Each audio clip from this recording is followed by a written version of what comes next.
Hey guys, it's Ken from OK Portugal. Today we're having a look at a village house restoration project that's being sold along with a separate plot of agricultural land with its own well and even an old stone ruin. It's on the market through Homekey Portugal with an asking price of €9,750, and I'm going to put all of the sales information in the video description below for anyone interested in buying this from Homekey Portugal. Now, if you're watching this on YouTube, it's all thanks to Mike, who hired me to make this video tour, and he's allowed me to share this video publicly with you all. I'm not an estate agent. This isn't my property that I'm trying to sell you. Buyers and sellers hire me to create in-depth video tours of properties here in Portugal. So let's talk about the location first. We're in the village of Carregal in the municipality of Proença-a-Nova, which is in the district of Castelo Branco in central Portugal. We're only a couple of minutes away from a village called Cimeira, where you'll find a grocery store, gas station and a couple of restaurants. Only 15 minutes away is the larger village of Sobreira Formosa, which has cafes, restaurants, a bank, a bakery, a grocery store, and even a small school. Around 20 minutes away is a beautiful looking river beach called Praia Foz do Cobrão. Now, I haven't actually visited this one yet, but it's highly rated on Google Maps. The larger village of Proença-a-Nova can be reached in around 25 minutes and has a large amount of shops and amenities. The city of Castelo Branco can be reached in around 40 minutes, and that has all of the shops, supermarkets and services that you could possibly need. Portugal's capital city, Lisbon, and its international airport are around 2 hours away. The city of Porto in the north is around 2.5 hours away. The Algarve region in the south and its lovely beaches and its international airport of Faro is just over 4 hours away. Let's have a closer look at the property itself. So this is the backdrop to the local village. We can see the mountains in the background here. There's actually a big old tower, a big old fire watch tower just up there that you can see from here. And we can see some of the houses that are dotted around. It's lovely and peaceful down here. There is actually evidence of a fire. This is a fire that burned last year, so it's about a year ago that a lot of the mountain here burnt, and also stretching around the side. But as you can see, the actual village itself was protected and looks fine. In this direction over here, we have Gina sitting in the car. Hello, Gina. And we're going to walk down this road now, but I just want to show you some of the houses. So this house over here is in quite a nice state of renovation. It's a good looking house. And we have a couple of houses here. If we look at this one over here and this one on the side. But let's go. I'll catch up with you a little bit later, Gina. This is kind of the way that you get to the house. Now, you can actually get a car up here, but we didn't, because we didn't know if we'd be able to turn around. So we're going to go on foot. But as we can see, nice little calçada streets. We've got some old street lamps which take electricity to the property, so that's a bonus. And then we have a lot of these old schist ruins. So this is these old schist stones, and they're quite beautiful. We have a couple that are sort of open on the street here. So now this isn't part of your property, but I just thought I'd give you a little tour of it before we get to your property, or the one that you're thinking of buying. And I walked past here and I imagine that this is like a public bread oven. So from the front, where you can see it's all open, and then if you go in here, they've got a bread oven, and it looks like it's open for the public to use, so you can actually come here and barbecue things. Let's open it up and have a look. And it's all nice and neat in there, so it's looked after. So yeah, I think that's exactly what this is. So the house that you've hired me to look at today is just around the corner here. And on the right we have like a public sort of tap water fountain. It's all very rural here, as you can see. And we have a few more of these sort of schist buildings on the side. So I'm not sure if anyone's actually living inside these buildings. I think these are just old sort of agricultural support buildings and things. As we can see, there's a lot of sort of dilapidated ones. But the property that we're looking at today is actually down this driveway here. Let me just stand back so you can get a better view. So this is the entrance, and the property is just in the background there. And all of this on the side here, this is like a neighboring house.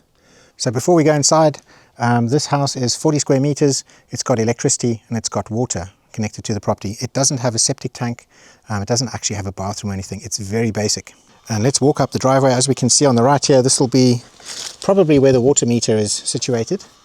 The path leading up to the house is too narrow for cars, but you can probably get something like a motorcycle up there, no problem. And let's just show you the property from the front. So we can see, definitely quite dilapidated, needs a full renovation, and it includes this piece on the side here, this piece here, upstairs and downstairs. And turning around, this is the driveway that we've just come up to this point. There's something down here, I'm not entirely sure what this is. Maybe this was like a barbecue pit or something like that. Okay, so let's go and have a look. Let's start with this side over here. We've got a metal door that basically takes us into what looks like a storage room of sorts. And we can see the sort of brick and concrete floor that's in this upstairs building of this part here. And then we can see the schist, the actual schist, quite close up here. This room is 2.71 meters by 2.5 meters with a roof height of 2.02 meters. And we're looking back at the door of this room. So kind of a small square-shaped room, probably good for storage or something like that. Now, there is going to be accessibility problems in some of this building, unfortunately, but I'll take you to where I can go. So we've come from this room, we're going to go and have a look in this one. Now this is just like a storage area, and they've got a lot of wood and pine cones and things like that. As you can see, it's also made in schist, and we've got a little bit around the side here. Nice big stone walls at the back, and lots of storage. Right, so we've done this room, we've done this room. Before we go upstairs and into the actual house, I want to first do the entire downstairs section. So we're going to go in here next. And actually, before we do that, I just want to show you what it looks like from the garden looking back. As we can see, we've got the driveway that we came up, and then we've got this wall that's sort of, this is like the limit. This is obviously a neighboring house over here. Now maybe it's going to be possible to put up some kind of screen or something so you have a little bit more privacy, but you know, I think if you clean and clear everything out here, you could probably make a nice little garden down here, and obviously fix up the house and paint it up a little bit, and I think it could look quite nice. So let's go in here next. This is like the basement, and it's quite dark in here. But yeah, let me just go in so you can have a look. So we can see in the corners here, we've got schist stones again. They're actually quite neat on this side over here, and I think along the back. And yeah, the actual schist stones are quite good. Let's see if you can see them a bit better on this side. So this room is 5.51 meters by 5.39 meters with a roof height of 1.8 meters. The actual floor down here is just like earth and very basic. But what I do want to show you is the condition of the floor upstairs in the house. So if we look up, these are the floorboards, and we can see we've got a lot of sagging, and we have woodworm. So this all has to be taken out because the wood's rotten. And then we've got this steel beam going across here. So obviously that's good, but it's just the rest of the floor isn't. And at the back here, this floor is really in a bad shape. So let's go upstairs and have a look. Now obviously I can only film what I can access, so I'm going to show you as much of this as I can, but there are some areas in here that I'm not going to be able to reach, unfortunately. So here are the steps that go up to the house. They're actually quite cute, in slate, real old school looking. And actually just on the side here, look, we have a tap. So there's a tap for the garden. Let's go up the steps. And we can see the front door of the house is in metal. Real old school door. Perhaps you could fix this up. I would recommend putting a nice insulated door on, because a metal door like this is going to be quite cold. So yeah, so now we look into the house. The first thing I can see as I stand here is we've got a gigantic crack in the wall over here, and obviously that's a big structural crack. And then, as I said from earlier, the floor itself is in very bad condition, and I have to be very careful where I step. There's a big hole in the floor here. Anyway, I think what I'm going to do is I'm going to start by going this way, and hopefully I'm not going to fall through. And right, so this looks like the kitchen. Let me cross the threshold. Okay, so let's just start up at the top here. We've got a big chimney that basically the fireplace at the bottom here feeds. So very simple. We have a little log on the corner where someone was obviously using as a little seat. And then we've got a little cooker on this side over here. And then we have a fridge. As I said, we do have electric, so it can run appliances like this. Then we have a very basic microwave over here with a little sink, a tap, a light switch, Obviously all of these electrics and stuff are going to need to be redone. I mean, everything's going to have to be redone. And then we have a little window. Let's have a look at the view outside. So, oh, look at this. This is an oven it's called a Portugal. I've never seen that before. Now, there isn't a bathroom or anything, so this is obviously what they would use as their sort of washing station. Now we have some little steps that go up into this room over here that has a little curtain, so I imagine they might have used this as a little bedroom or something. Look, there's a little mattress on the ground. I mean, this is very basic stuff, but it looks like potentially someone was actually living in here at some stage. And yeah. Okay, so we've obviously got a lot of water that's coming in through the roof, also getting into the walls, possibly through the seals around the window. But yeah, well, you can see there's a lot of damp, and obviously there's a roof problem. Before I go further, I forgot the kitchen dimensions are 3 meters by 2.39 by 3.11 high. And the dimensions of this little bedroom area are 2.77 by 3.01 meters by 2.29 high. And we've got 2 little windows in this area. Let's have a look out this first one. Some nice little views. And then let's look out this one over here. This looks down into the garden and out into the fields and mountains in the back. All right, so let's walk back. We've got the little stairs that take us down from the bedroom into this kitchen area. Now this is where it's going to start to get a bit tricky, because we've got some seriously bad floors here, and I just want to show you again. This is actually dangerous for me to be walking on, especially as I get towards the center and through into this section over here. So I think what I'm going to do is try and get you measurements from this side, and hopefully you're going to be able to see enough from here without me having to actually go through. Again, this is this crack that's running through the wall. We can see there's a bit of separation there. And let me just walk around somewhere else where I think I'm going to be safe. We can see in this bedroom at the back, look at the roof on the top here. We can see how the roof has kind of collapsed down in, and we have a giant crack on the wall over here. So we do have some structural issues going on. And then let me see if we can get around this corner. I'm quite worried about this, to be honest. All right. So I think this is the beam I'm standing on. So as long as I stand on this, I should be fine. Okay.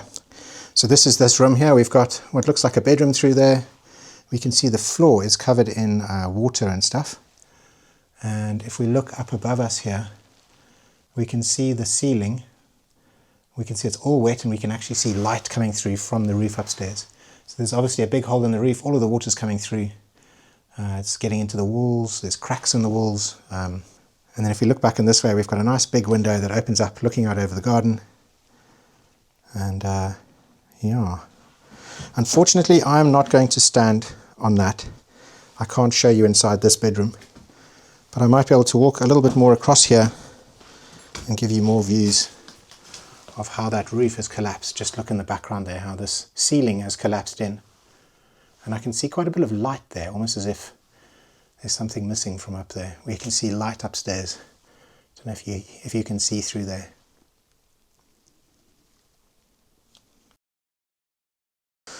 All right. Unfortunately, that's as much as I can see of the inside of this house safely. So yeah, I'm going to I've done as much as I can of the inside of the house, and I hope that's enough for you to know what's going on. I just want to show you the view from the front door, looking down the stairs and out to the sort of garden area, and then looking out across to the mountains in the background. Look at those mountains. Lovely. Now that we've seen the house, it's time to see the extra little bit of land. Well, I say little, it's actually 2,000 square meters, or just under that. And well, let's go and have a look. As we exit the driveway here, we take a right to go down this road. The piece of land is down there about 200 meters away. Let me just give you a look at the surrounding area. We've got lots of buildings that need repair, but perhaps pieces of land like this could also be bought for quite cheaply. And once we get around the corner here, have a look at these views. Got some beautiful views. Now the piece of land that also comes with the property is just down in that direction over there. And I'm going to have to be quick now because that's the sun. It's setting just behind the mountain over there. So, let's get down there so we can see what's going on. Now as we walk down here, I can hear a couple of dogs barking. There's a piece of land just on the right here that has 2 barky dogs. And it's worth mentioning that because there's potential that at night time these little guys could also be barking, but obviously I'm not here at night, so I don't really know. But for now the dogs are just doing their job and looking after the bit of land. Right, if I can remember correctly, it's just down here. I was briefly shown this bit of land. I was obviously in a rush because normally the sun goes down at about 5 p.m. Unfortunately, because of the mountain over here, it's probably going to be going down at about 3:30. But that's only in winter. Obviously in summer, it's going to be up in the sky a lot longer. Right, so we can see the land is actually coming up on our left. We've got this dirt track that goes down here that takes you to this piece of land, and we can actually start to see a couple of the ruins just in the background over there. We can also see how the fire came through this area just over a year ago and burnt a lot of these trees, but it's actually still looking quite nice. Let me just swing you back so you can see the mountain and where we've come from, which is back in that direction. Right, so the land's just behind me here. It's quite difficult to sort of show you exactly what's going on here. Let me pop up a map on the screen so you can see where we're standing and what the property looks like. Now, it's very inaccessible because everything is overgrown and also things have been burnt and things are falling over. This part is not too bad, but actually as we go down into the actual land of the property itself, then it becomes quite a problem really. So let me just get down there and hopefully I can show you more of what's going on. Okay, so we are kind of standing on the wall of the property.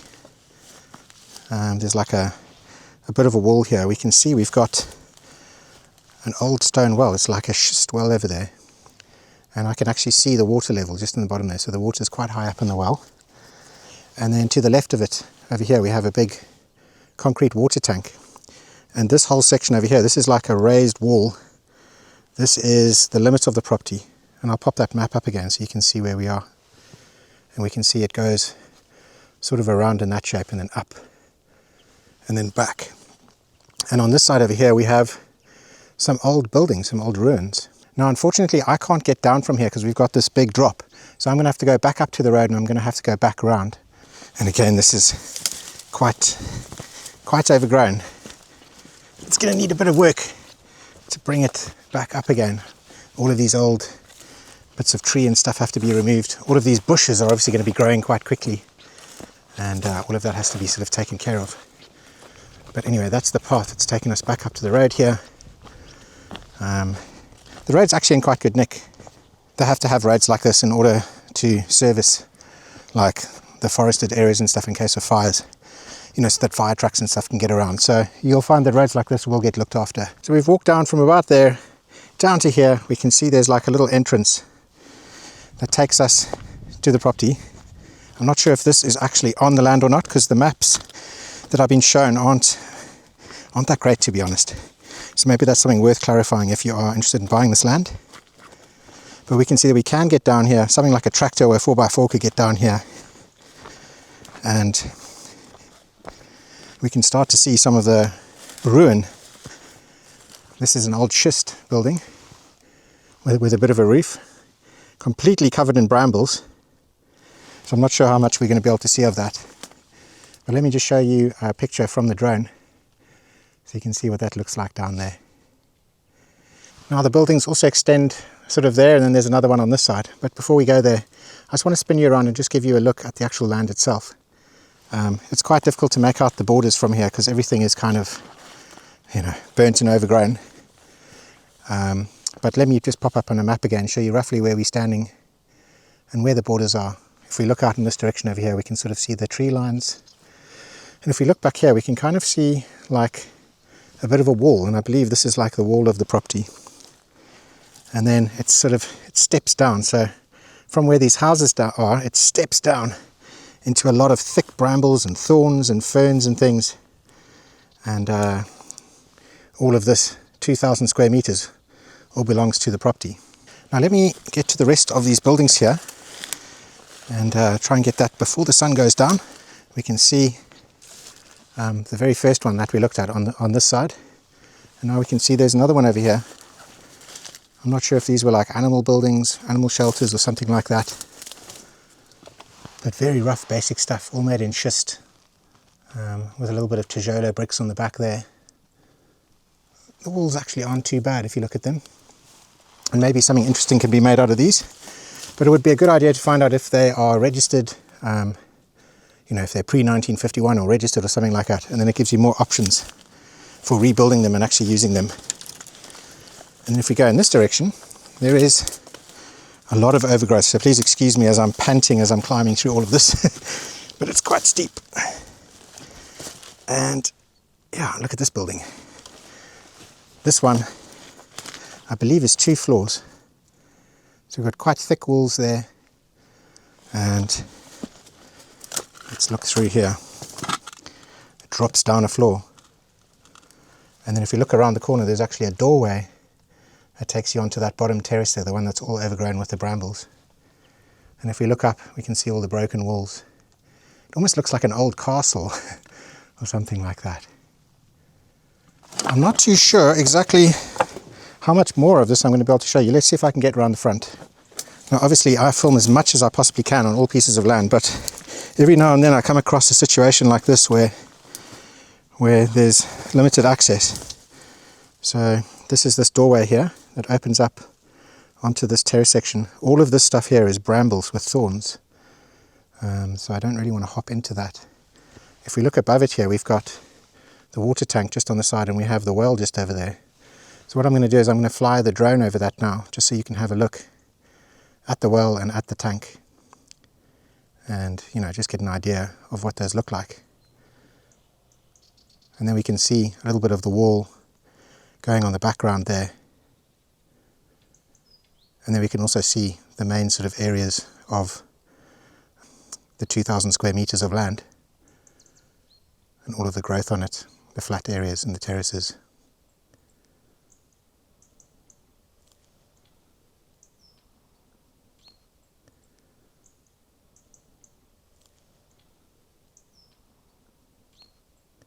So I've shown you about as much as I can on this piece of land over here, unfortunately due to how overgrown it was, but I think we've managed to cover pretty much all of it. I hope you've enjoyed the video, and if you have any questions or anything like that, just let us know in the comments or contact Melanie from Homekey directly.